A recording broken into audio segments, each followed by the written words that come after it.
यही वजह है कि मोहनजोदड़ो और हड़प्पा जो है हमें 1600 बीसी या 1700 बीसी में ख़त्म होती नजर आती है जब आर्यंस आए। इसकी पॉलिटिकल एवोल्यूशन या नेचुरल एवोल्यूशन जो है वो नजर आती है। उसकी जंग होती है 10 बादशाहों से, जिसको हम कहते हैं द बैटल ऑफ 10 किंग्स। अस्सलाम वालेकुम, मैं द नोमी पर्सपेक्टिव में अपने हाज़रीन और नाज़रीन को खुश आमदीद कहता हूँ। और हमारा जो टॉपिक है आज का, मेजॉरिटी ऑफ द पाकिस्तानी जो है उनको इसका इल्म नहीं है, वो इतनी जानकारी नहीं रखते इस टॉपिक के बारे में, ना ही उनकी रिसर्च है और ना ही वो कोशिश करते हैं। जी हाँ, मैं हिस्ट्री की बात कर रहा हूँ, जिसके मुतालिक इंडियंस जो है उनको काफ़ी हद तक अपनी हिस्ट्री का इल्म है कि वो 712 से पहले भी एग्जिस्ट करती थी। जैसे कि 10,000 साल पहले का जो महाभारत है उसका इल्म उनको है। उसके बाद 5,000 साल पहले जो राम राज था उसका इल्म भी उनको है। 3,000 साल कबल मसीह में जो भारता एक बादशाह था जिसकी सल्तनत कायम की गई थी हिंदुस्तान में, उसका इल्म भी उनको है। फिर उनके आज के दौर में, आज के इंडिया में बहुत सारी चीज़ें हमें मिलती हैं जो पुराने हिंदुस्तान से लिंक है, जैसे Ashok Chakra, Dharma Chakra, the lion capital of India, जो अशोका का मतलब एम्बलम या सिंबल था, वो आज के इंडिया में भी राइज है। जिससे हमें ये तासुर मिलता है कि वो अपनी हिस्ट्री से कनेक्टेड भी हैं और अपनी हिस्ट्री से काफ़ी कुछ उन्होंने सीखा भी है। उसके बरक्स हम जो हैं, हमने अपनी हिस्ट्री से इतना कुछ सीखा नहीं है और हम शायद इसलिए काफ़ी पीछे हैं बाकी अक़वाम से। अपनी इस वीडियो को बनाने के लिए मैंने जिन सोर्सेज से कंसल्ट किया, मैं उसके बारे में भी आपको लाजमी बताऊंगा, ताकि कल को अगर आप मेरे क्लेम की वैलिडिटी को चेक करना चाहें तो आप कर सकें। और अगर आप भी चाहें कि हमें भी पढ़ना चाहिए, हिस्ट्री को कुछ सीखना चाहिए, तो आप भी जाके उन सोर्सेज को कंसल्ट कर सकें। इसमें सबसे पहले मैं जिक्र करूंगा डॉक्टर मुबारक अली की किताब कदीम हिंदुस्तान, जो कि बड़ी छोटी सी है, बड़ी कंसाइज सी है, वो तकरीबन 1 या 2 दिन में पढ़ी जा सकती है आसानी से। उसके अलावा डी कसुम्बी है, वो काफ़ी कमांड है उनको इंडियन हिस्ट्री के ऊपर, उनकी किताब an intro to the story of Indian history है। उसके बाद नेहरू ने जो किताब लिखी थी इंडियन हिस्ट्री के ऊपर अपनी बेटी के लिए। उसके बाद मैंने गूगल को कंसल्ट किया, विकीपीडिया पे भी काफ़ी चीज़ें पढ़ी मैंने, काफ़ी रिसर्च के बाद फिर मैं इस काबिल हुआ कि एक वीडियो को क्रोनोलॉजिकल ऑर्डर में बना सकूँ। तो बगैर किसी इंतज़ार के चलते हैं वीडियो की तरफ। आपने इंडिया के बहुत सारे नाम सुने होंगे, इंडिया, भारत, हिंदुस्तान, हिंद, बरसगीर। इसमें से इंडिया, हिंद, इन सब के बारे में तो सबको पता है कि जी ईरानियों ने रखे, अफगानिस्तानियों ने रखे, आर्यंस आए, उन्होंने सिंध का, वो बिगड़ के हिंद हुआ, फिर अफगानिस्तानियों ने इसको हिंदुस्तान का, ईरानियों ने फिर इसे बरसगीर भी कहा, बैजेंटाइन या वो जो अलेक्जेंडर आया था उसने इसको इंडोस कहा, उससे इंडिया पड़ गया, इंडस पड़ गया। ये सब बातें ठीक है। क्या भारत के मुतालिक आपको इल्म है कि ये नाम कैसे पड़ा? इसकी हिस्ट्री आपको शायद नहीं मालूम होगी, वो मैं आपको बताऊँगा। इसके बारे में 3 क्लेम है।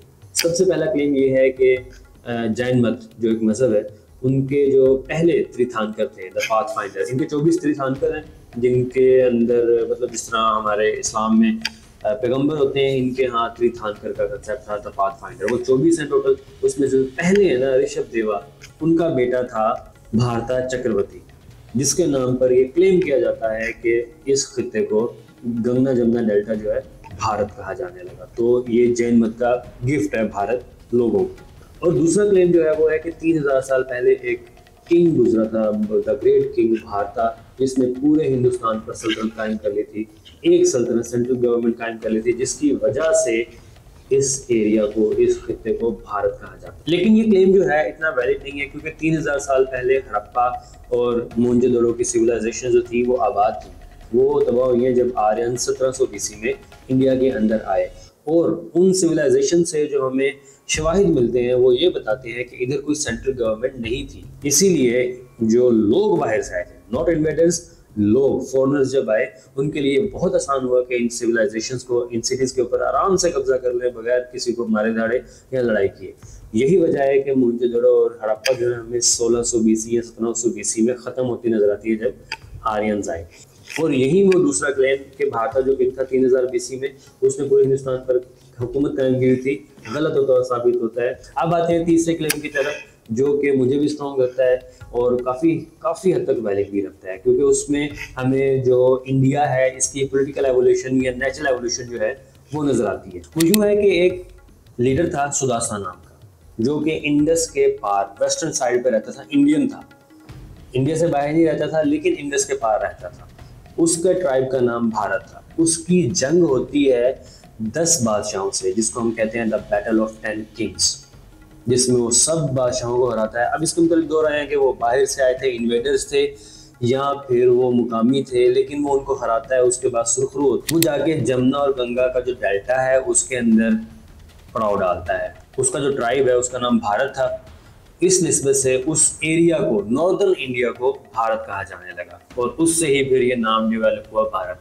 यहाँ हम देखें कि एक पॉलिटिकल एवोल्यूशन होती है इंडिया की, कि जब उन्हें पता लगा कि यार बाहर से लोग आए अगर, तो हमारे पास यहाँ कोई वेपन ही नहीं है, कोई हुकूमत ही नहीं है, कोई लीडर ही नहीं है जिससे हम बाहर से आने वाले लोगों को, फॉरेनर्स को रोक सकें। तो यहाँ एक ज़रूरत पैदा होती है, नेचुरल ज़रूरत पैदा होती है कि लीडरशिप होनी चाहिए। और फिर हम देखते हैं कि मगध पीरियड शुरू होता है जो कि 1720 से लेकर 1230 एडी तक रहता है, जिसके अंदर इंडिया के अंदर मुकामी छोटी छोटी रियासतें बनती हैं जिनका मोस्टली कैपिटल जो है वो पाटलिपुत्रा में होता है। यहाँ मैं आपको एक बड़ा इंटरेस्टिंग पॉइंट बताऊंगा कि आप देखिए कि ब्रिटिश जब आया उसने यहाँ की जो पॉलिटिकल एवोल्यूशन हो रही थी, नेचुरल एवोल्यूशन हो रही थी, उसको स्टॉप किया। अपना जो सिस्टम था वो साथ लेके आया, उसने इंस्टॉल किया और फिर खुद चले गए, और वो सिस्टम जो है हम आज तक यूज कर रहे हैं। नेचुरल पॉलिटिकल एवोल्यूशन थी जो मैंने बताया कि यहाँ से शुरू हुई, कि जब आपके हालात आपको बताते हैं कि आपको किस चीज़ की ज़रूरत है और आप फिर उसको डेवलप करते हैं, उस चीज़ को ख़त्म किया। फिर इसके बाद हम चलते हैं मगध पीरियड, जिसके अंदर डिफरेंट किस्म की डायनेस्टीज होती हैं, जिसके अंदर हरियाणा का डायनेस्टी है, नंदना डायनेस्टी है, मौर्य एम्पायर है, शुंग एम्पायर है, सीना एम्पायर है। ठीक है, ये मुकामी थी जिनका मोस्टली कैपिटल पाटलिपुत्रा था। इसमें जो काबिल जिक्र है वो नंदना डायनेस्टी के बाद मौर्य एम्पायर थी। अब मैं डायनेस्टी और एम्पायर का वर्ड यूज़ कर रहा हूँ इसलिए कि ये डायनेस्टीज थी, इन्होंने अपने अपने इलाके के ऊपर हुकूमत की। लेकिन मौर्य एम्पायर इसलिए है कि उसने अपने मुखालिफिन के इलाकों को भी फतह किया और उनके ऊपर भी अपना पॉलिटिकल ऑर्डर इंस्टॉल किया। जब आप किसी मुखालिफ की ज़मीन पर कब्जा करके उसके ऊपर अपना पॉलिटिकल ऑर्डर इंस्टॉल कर लें तो आप डायनेस्टी नहीं रहते, आप एम्पायर बन जाते हैं। इसलिए हम मुगल एम्पायर कहते हैं, ब्रिटिश एम्पायर कहते हैं। अच्छा, काबिल जिक्र मौर्य एम्पायर इस तरह है कि जब सिकंदर एज एन इन्वेडर आता है इंडिया के अंदर, देखिए मैं बार बार रिपीट कर रहा हूँ कि पहले आर्यंस आए एज एन फॉरेनर्स, इन्वेडर नहीं आए थे वो। अब एक फॉरेनर आ रहा है एज एन इन्वेडर 327 BC, वो इंडिया के ऊपर हमला करता है। लेकिन इंडिया के अंदर ऐसी कोई सेंट्रल फोर्स है ही नहीं जो उसको मुकाबला कर सके, रिपेल कर सके। सारी छोटी छोटी सल्तनतें हैं जो आपस में लड़ती रहती हैं। अब क्या किया जाए? अब जब वो हरा के यहाँ से चला गया, फिर ज़रूरत पैदा हुई, फिर पॉलिटिकल एवोल्यूशन का दूसरा फेज आया कि भाई सेंट्रल गवर्नमेंट होनी चाहिए। सेंट्रल गवर्नमेंट नहीं होगी, छोटी छोटी रियासतें तो आपस में लड़ती रहेंगी, कोई बाहर से इन्वेडर आएगा तो उसको रोकेंगे कैसे? Then comes Maurya empire on the surface. उसने तकरीबन पूरे हिंदुस्तान के ऊपर कब्जा किया और इंडिया को एक पॉलिटिकल यूनिटी बनाया। मौर्य एम्पायर कैसे मार्ज वजूद में आती है, उसमें दो किरदार जो है उनका जिक्र करना ज़रूरी है। एक चाणक्य कौटिल्य और दूसरा चंद्रगुप्त मौर्य। कहते हैं कि नंदा एम्पायर जो है वो हिंदू एम्पायर थी और वो अपने हिंदुज़म को लेकर काफ़ी स्ट्रिक्ट थी। चंद्रगुप्त मौर्य जो कि एक शूद्र था, इसकी कोई जगह नहीं थी उस सिस्टम में, तो इसको जला वतन भी कर दिया गया क्योंकि छेड़छाड़ करता था। तो इसने फिर क्या किया, चाणक्य कौटिल्य से मुलाकात हुई, इत्तेफाकन इसकी मुलाकात हुई क्योंकि वो भी जला वतन हुआ था कहीं। तो उसने और इसने मिल के फिर एक सोच को जन्म दिया और फिर उसके ऊपर काम करके एम्पायर खड़ी की।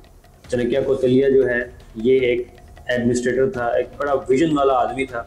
टैक्सला में पढ़ा था, जिसको हम आज टैक्सला कहते हैं, और वहाँ इसने पढ़ाया भी था। इसने किताब भी लिखी थी जो कि 1905 में गालिबन आके दरियाफ्त हुई संस्कृत ज़ुबान में, उसको फिर डिफरेंट ज़ुबानों में ट्रांसलेट किया। उसके अंदर अगर आप देखें ना तो उसका नाम है अर्थशास्त्र, जिसका मायने है कि दुनिया को चलाने के तरीके, दुनिया के तौर तरीके। उसमें इसने निज़ाम का बताया कैसे चलेगा, जो बादशाह है उसके हुकूक व फ़राइज़ का बताया, जो मुलाजमीन है सरकारी उनके हुकूक व फ़राइज़ का बताया, जुर्मानों का बताया, सज़ाओं का बताया, निज़ाम जो मैं पहले जिक्र कर चुका हूँ कैसे चलाना है, सब कुछ उसने बताया हुआ था। और वो इतनी एलैबोरेटेड है कि आज के दौर में भी अगर हम उनको इम्प्लीमेंट करें तो वो कारआमद होंगे।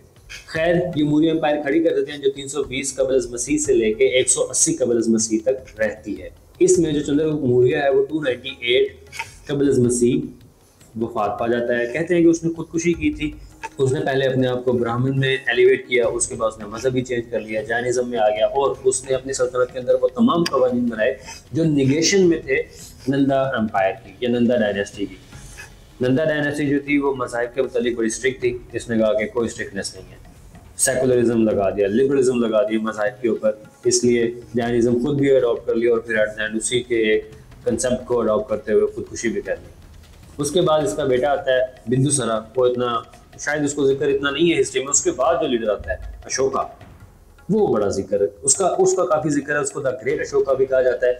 ये वही अशोका है जिसकी काफी सारी चीजें आज भी इंडिया के अंदर हमें मिलती हैं, जैसे अशोक चक्रा, इंडियन फ्लैग जो है उसके दरमियान में जो धर्म चक्रा है वो अशोका का बनाया हुआ है। इसके बारे में कंसेप्ट उसका ये था कि हिस्ट्री जो अपने आप को रिपीट करती है तो ये साइकिल ऑफ लाइफ को शो करता है अशोक चक्रा। और the lion capital of India, वो जो 4 लाइन है हर एक सिंह में मुंह करके खड़े हैं, वो अशोका ने यूज किया था। फिर अशोका ने जो है वो ग्लोबलाइजेशन की, बुद्धिज्म की, और उसने लड़ाई को जो है खैराबाद कह दी। उसने कलिंगा की लड़ाई में इतनी कत्ल वारदात की कि उसके बाद उसे नफरत होगी लड़ाई से। फिर उसके बारे में कहा जाता है कि सल्तनत के हसूल के लिए उसने अपने 99 भाइयों को कत्ल किया। अशोका का दौर जो है वो 268 कबल मसीह या बीसी से लेकर 232 बीसी तक रहता है।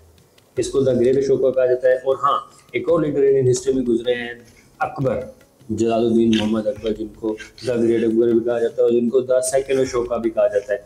किस बुनियाद पर कि अशोका ने भी लिबरलिज्म दिखाया था रिलीजन के मामले में, और अकबर ने भी वही पॉलिसी अडॉप्ट की थी। तो इस निस्बत से इन दोनों को हम मनसब कहा जाता है। उसको द फर्स्ट अकबर या इसको द सेकंड अशोका कहा जाता है। उसके बाद एक और इन्वेडर डायनेस्टी आती है।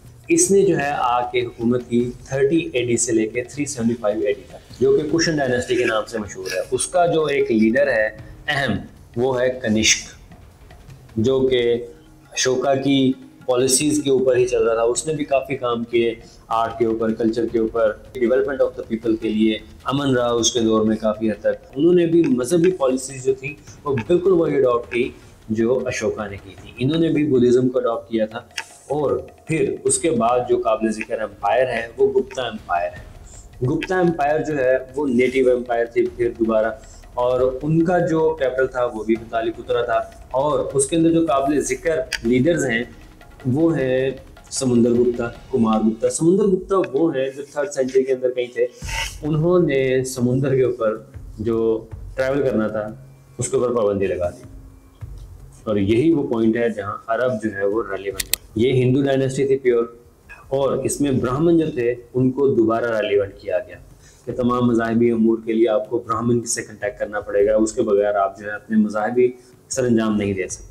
और आप देखते हैं कि अरब जो थे एज अ मिडल मैन यहाँ से स्पाइसेस लेते थे, तिजारत का सामान लेते थे, समुंदर से होके यूरोप मिडल ईस्ट तक जाते थे, और फिर उसी तरह ये ताजिर के तौर पर इंडिया के अंदर आए। उसके बाद कुमार गुप्ता हैं जो कि 4th सेंचुरी के अंदर हैं। उन्होंने नंदना महावीरा एक यूनिवर्सिटी बनाई। उसके बाद फिर हुना डायनेस्टी आती है जो कि फिर एक इन्वेडर डायनेस्टी है जो कि 5th या 6th सेंचुरी के अंदर आती है, और कहा जाता है कि जो जाट और राजपूत है ये उसी डायनेस्टी के डिसेंडेंट्स हैं। उस डायनेस्टी को फिर क्रश करता है एक नेटिव बंदा जिसको हम हर्षवर्धन कहते हैं, जो कि 606 AD से लेके 637 बाद मसीह AD तक हुकूमत करता है, और वो फिर दोबारा रिवाइव करता है उस कंसेप्ट को कि रिलीजियस टॉलरेंस होनी चाहिए। आप देखें कि गंगा जमुना जहाँ मिलते हैं उनका मीटिंग पॉइंट, कन्वर्जिंग पॉइंट जो है उसको प्रयाग कहा जाता है। वहीं है इलाहाबाद थोड़ा सा आगे, जिसको अब ज़बरदस्ती प्रयागराज बना दिया गया है। वो एरिया प्रयाग कहलाता था। वहाँ एक मजहबी मेला होता था जहाँ महीना महीना लोग रुककर मेले को एंजॉय करते थे या मेले में शमूलियत इख्तियार करते थे। इसने कहा कि वहाँ हिंदू भी रह सकते हैं, बुद्धिस्ट भी रह सकते हैं, और जैनिज्म वाले मानने वाले भी रह सकते हैं। किसी के ऊपर कोई पाबंदी नहीं है कि वो किसी दूसरे मजहब वाले को कहे कि भाई तुम नहीं यहाँ रह सकते। रिलीजियस टॉलरेंस का लेवल चेक करें आप, यही वो टॉलरेंस है। अब आप देख एरा कौन सा है, 637 का एरिया है, और यही मजहबी टॉलरेंस है जो हमें बाद में फ़ायदा भी देती है। कि कहा जाता है वो जो हिस्ट्री का एक पॉइंट है कि अरब जो थे भागे थे वहाँ से, उनकी परसिक्यूशंस हो रही थी, आले रसूल की या सादात जो थे उनकी परसिक्यूशन हो रही थी क्योंकि वहाँ बनु उमैया की हुकूमत थी। तो वहाँ से वो भागे, इंडिया में उनको पनाह मिली राजा ताहिर में। क्यों? यहाँ की एक मेमोरी डेवलप हुई थी कि रिलीजियस टॉलरेंस है। उन्होंने हर मजहब को वेलकम किया, एक्सेप्ट किया, उनको मजहबी टॉलरेंस दी। अच्छा, हर्षवर्धन जो है उसने एक और काम किया, उसने अपना कैपिटल जो है वो पाटलिपुत्रा से चेंज करके कन्नौज कर लिया। अब मैं आपको बता रहा हूँ कि किस तरह ये एरिया अब आहिस्ता आहिस्ता इररेलेवेंट होने जा रहा था। कन्नौज वही पॉइंट है जहाँ हुमायूं और शेर शाह सूरी की लड़ाई होती है, जिसके नतीजे में हुमायूं हारता है और फिर अगले 15 साल तक 1540 से लेके 1555 तक हम सूरी डायनेस्टी पढ़ते हैं, जिसमें से पहले 5 साल जो है वो शेरशाह सूरी के हैं। अब मैं आपको बताना ये चाह रहा हूँ कि किस तरह अब ये एरियाज जो हैं पाटलिपुत्रा से कन्नौज अब ये मतलब आहिस्ता आहिस्ता इररेलेवेंट हो रहे हैं। अब उसके बाद एक ऐसा इन्वेडर आने वाला है जो अगले 1000 साल तक रेलेवेंट रहेगा। तो इसलिए अब इस एरिया की इम्पोर्टेंस ख़त्म हो रही है और इंडस, सिंध, पंजाब, अफगानिस्तान, वोर, वोरी, गजनवी, गजनी, ये एरियाज अब इम्पोर्टेंट होने वाले हैं। अगली कहानी जो है हम अगली वीडियोस में करेंगे। और अब मैं आपको थोड़ा सा रिकैप दे दूँ।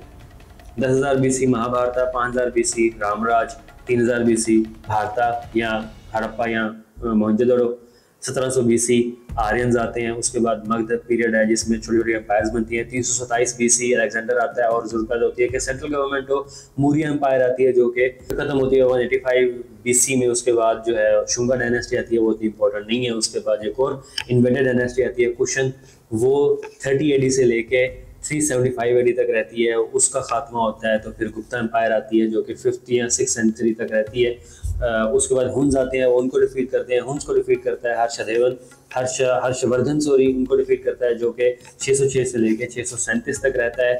उसके बाद ये एरिया इररेलेवेंट हो जाता है और अब इम्पोर्टेंस होती है सिंध वाले एरिया की, क्योंकि एक ऐसा इन्वेडर आ रहा है जो कि अगले 1000 साल तक रेलिवेंट रहेगा।